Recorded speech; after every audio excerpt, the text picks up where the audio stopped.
എല്ലാ കൂട്ടുകാർക്കും നമസ്കാരം. നമ്മുടെ പുതിയ വീഡിയോയിലേക്ക് സ്വാഗതം. ഇന്നത്തെ നമ്മുടെ വീഡിയോ വളരെ രുചികരമായിട്ട് തന്നെ തയ്യാറാക്കി കഴിക്കാൻ പറ്റിയ ഉള്ളി സാമ്പാറാണ്. 10 മിനിറ്റ് പോലും വേണ്ട ഇതുപോലൊരു കറി തയ്യാറാക്കി എടുക്കാനായിട്ടും. ഇനിയിപ്പോൾ ദോശയ്ക്കും ഇഡ്ഡലിക്കും ചോറിനും ഇത് തന്നെ കറി മതിയാകും. ഈ ഒരു കറി തയ്യാറാക്കി എടുക്കാനായിട്ട് അരക്കപ്പ് തുവരപ്പരിപ്പ് ഒരു ബൗളിലേക്ക് ഇട്ട് കൊടുത്തിട്ട് നല്ലപോലെ കഴുകിയതിനു ശേഷം വേവിച്ചെടുക്കുന്നതിനായിട്ട് കുക്കറിലേക്ക് മാറ്റാം. പരിപ്പ് വെന്ത് വരാൻ ആവശ്യമായ വെള്ളവും 150 ഗ്രാം അളവില് കൊച്ചുള്ളിയും ഒരു 15 വെളുത്തുള്ളിയും 2 തക്കാളിയും എരിവിനാവശ്യമായ 4 പച്ചമുളകും മല്ലിയില കൂടെ ചേർക്കണം. ഇനി ഇതിലേക്ക് ഒരു നുള്ളു മഞ്ഞൾപ്പൊടിയും കൂടി ചേർത്ത് നല്ല പോലെ ഇളക്കി ഒന്ന് യോജിപ്പിച്ചു കൊടുക്കാം. അതിനുശേഷം സാമ്പാറിന് ആവശ്യമായ ഉപ്പും സാമ്പാറിന് നല്ലൊരു ടേസ്റ്റ് കിട്ടാനായിട്ട് 1 സ്പൂൺ അളവിൽ നെയ്യും കുറച്ച് കറിവേപ്പിലയും കൂടി ചേർത്ത് കുക്കർ മൂടി ഒരു 3 വിസിൽ വരുന്നത് വരെയും വേവിച്ചെടുക്കാം.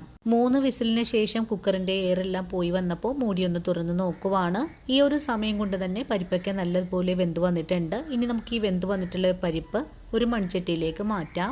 ഇപ്പോൾ നമ്മുടെ പരിപ്പൊക്കെ നല്ല കട്ടിയായിട്ടാണ് ഇരിക്കുന്നത്. നമുക്ക് ഈ കുക്കറിലേക്ക് കുറച്ച് വെള്ളം കൂടി ചേർത്ത് അതിലേക്ക് ചേർക്കാം. അപ്പോൾ നമ്മുടെ പരിപ്പ് നല്ലപോലെ തിളച്ച് വരുന്ന സമയത്ത് 2 സ്പൂൺ അളവിൽ സാമ്പാർ പൊടി 1 കപ്പ് വെള്ളം കൂടി ഒഴിച്ചു കൊടുത്ത് നല്ലതുപോലെ ഒന്ന് മിക്സ് ചെയ്തെടുത്തതിന് ശേഷം ചോണ്ടിരിക്കുന്ന പരിപ്പിലേക്ക് ചേർത്ത് കൊടുക്കാം. ഇനി പരിപ്പും സാമ്പാർ പൊടിയും കൂടി ചേർത്ത് നല്ലതുപോലെ വീണ്ടും ഒന്നുകൂടി ഇളക്കി യോജിപ്പിച്ചെടുക്കണം. ചെറുതായിട്ടൊക്കെ ഒന്ന് തിളച്ചു തുടങ്ങിയാൽ പിന്നെ നമുക്കിതിലേക്ക് ഒരു നുള്ളു കായപ്പൊടി കൂടെ ചേർക്കാം. ഒരു ടേസ്റ്റ് കിട്ടാനായിട്ട് 1 സ്പൂൺ അളവിൽ ശർക്കര പാനി കൂടെ ചേർത്ത് കൊടുക്കണം. ഇതെല്ലാം ചേർത്ത് നല്ലതുപോലെ ഇളക്കി ഒന്ന് യോജിപ്പിച്ച് ഒന്ന് ചെറുതായിട്ടൊന്ന് തിളച്ച് വരണം. വന്നു കഴിഞ്ഞാൽ പിന്നെ നമുക്ക് സാമ്പാർ അടുപ്പിൽ നിന്ന് മാറ്റിയതിന് ശേഷം ഒരു താളിപ്പ് ചട്ടിയിലേക്ക് ആവശ്യത്തിനുള്ള വെളിച്ചെണ്ണയും കടുകും ചേർത്തൊന്ന് പൊട്ടി വരുമ്പോൾ നമുക്കിതിലേക്ക് കുറച്ച് കൊച്ചുള്ളിയും കറിവേപ്പിലയും വറ്റൽമുളകും കൂടി ചേർത്ത് നല്ലതുപോലെ ഒന്ന് മൂപ്പിച്ചെടുത്തതിന് ശേഷം വെച്ചിരിക്കുന്ന സാമ്പാറിലേക്ക് ഒഴിച്ചു കൊടുക്കാം. താളിപ്പ് കറിയിലേക്ക് ചേർത്ത് കഴിഞ്ഞാൽ പിന്നെ നമുക്ക് പെട്ടെന്ന് തന്നെ ഒന്ന് മൂടിയും കൂടി വെച്ചു കൊടുക്കണം. ഒരു 2 മിനിറ്റ് കഴിഞ്ഞിട്ട് മൂടി ഒന്ന് തുറന്നു നോക്കിയതിന് ശേഷം ഇതിലേക്ക്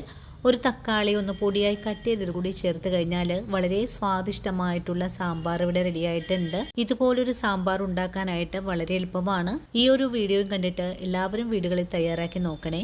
നോക്കുമ്പോൾ ഈ ഒരു റെസിപ്പിയുടെ സ്വാദ് നിങ്ങൾക്ക് ഇഷ്ടപ്പെടുവാണെങ്കിൽ തീർച്ചയായിട്ടും നമ്മുടെ പേജ് ഒന്ന് ഫോളോ ചെയ്ത് നമ്മുടെ ഫാമിലിയിൽ മെമ്പറാകാൻ മറക്കല്ലേ. അപ്പോൾ ഇനി നല്ലൊരു വീഡിയോ ആയിട്ട് നാളെ കാണാം. അതുവരെയും ഒത്തിരി സ്നേഹത്തോടെ വീണ്ടും കാണാം.